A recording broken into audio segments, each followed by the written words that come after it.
Renungan kita, berbahagialah orang yang memperhatikan orang lemah. Tuhan akan meluputkan dia pada waktu celaka. Tuhan akan melindungi dia dan memelihara nyawanya sehingga ia disebut berbahagia di bumi. Engkau tak akan membiarkan dia dipermainkan musuhnya. Tuhan membantu dia di ranjangnya waktu sakit. Di tempat tidurnya kau pulihkan sama sekali dari sakitnya.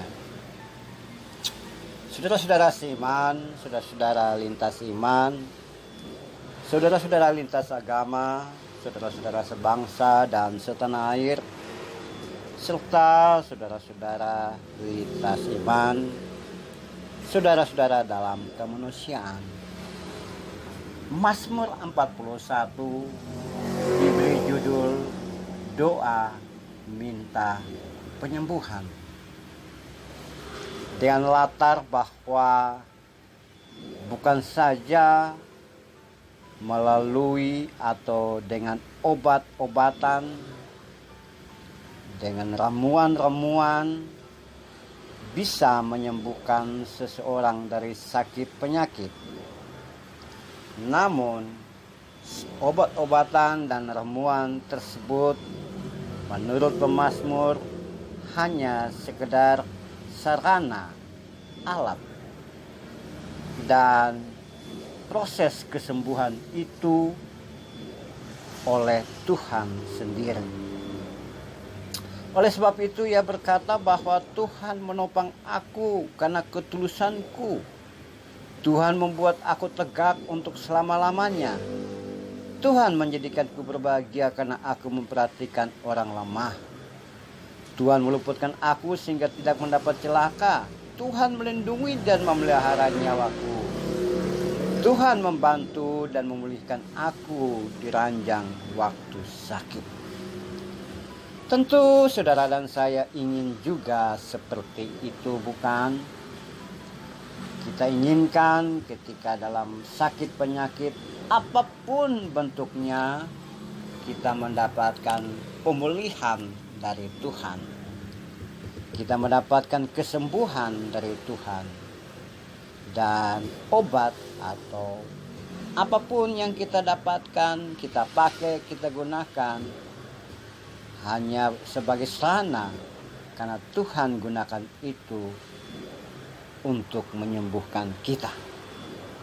Oke lah, tapi kita perhatikan baik-baik ungkapan dari pemazmur. Ia berkata, berbahagialah orang yang memperhatikan orang lemah. Ternyata kebaikan hati, perhatian seseorang kepada yang lain atau kepada sesamanya, perhatian dia kepada saudara-saudara dalam kemanusiaan, bukan saja sesuku, seagama, seiman, tapi semua orang yang ia perhatikan, yang dikategorikan sebagai orang lemah, maka hasil dari perhatian itu, dampak dari perhatian itu adalah bahagia. Bahagia menurutnya adalah bagaimana memperhatikan orang lemah. Nah, orang-orang yang disebut berbahagia ini, orang-orang yang punya perhatian kepada mereka yang lemah, mereka yang tertindas, mereka yang tak berdaya. Orang-orang yang dalam keadaan terjepit dan mendapat perhatian inilah disebut berbahagia. Orang-orang yang mampu melihat orang lain tidak dibatasi oleh pemisah apapun, tembok pemisah agama, etnisitas, suku, golongan. Semuanya menurut pemazmur adalah saudara dalam kemanusiaan.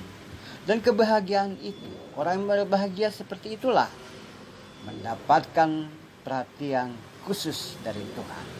Dan ketika ia sakit, Tuhan membantu dia di ranjang waktu sakit dan Tuhan menyembuhkan. Luar biasa. Saudara-saudaraku yang kekasih, saudara-saudara dalam kemanusiaan, tentu saya dan saudara juga inginkan menjadi bagian dari orang-orang yang berbahagia. Berbahagia bukan karena benda-benda milik kita. Berbahagia bukan karena mendapatkan sesuatu yang kita tidak pikirkan, kita tidak harapkan. Berbahagia bukan karena mendapatkan hadiah, ada sesuatu yang kita inginkan.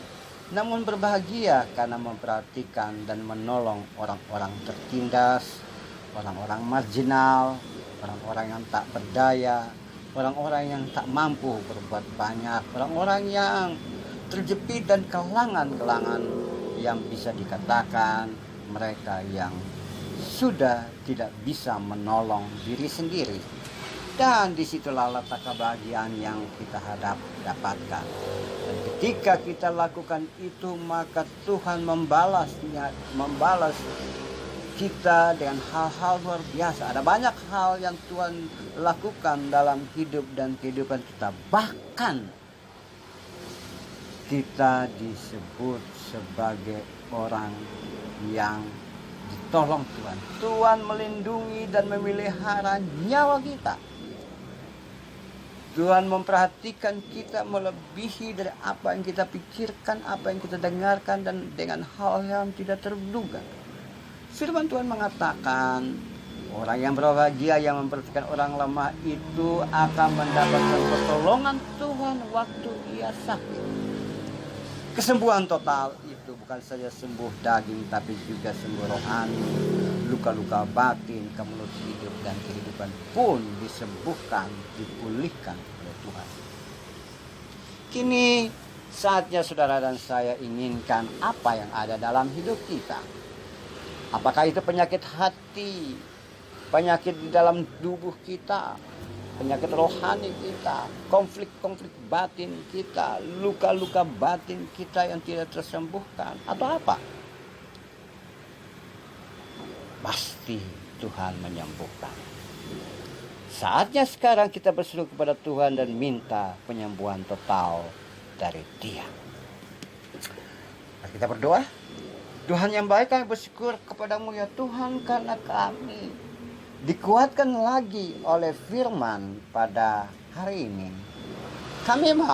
Saya mau menjadi bagian dari orang-orang yang berbahagia. Ajari kami untuk memperhatikan orang yang tertindas, orang yang lemah, orang yang tidak mampu menolong diri sendiri.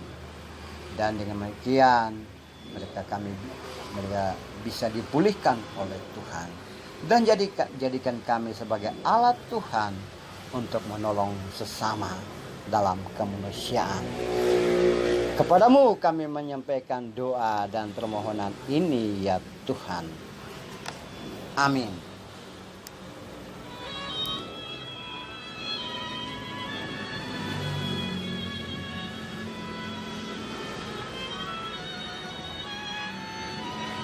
Mari bersama-sama